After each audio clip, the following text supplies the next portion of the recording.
Korutla Metpally NH63 రహదారిపై అరగంట వ్యవధిలోనే 2 ప్రమాదాలు చోటు చేసుకోవడం ప్రయాణికులను భయాందోళనకు గురిచేశాయి.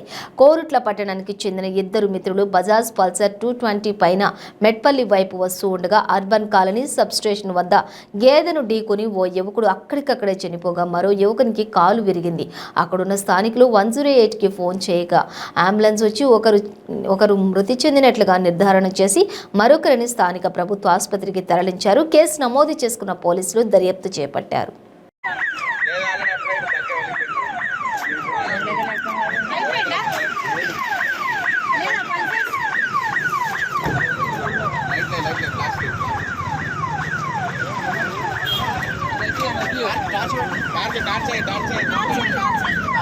లైట్ కొట్టుర్రు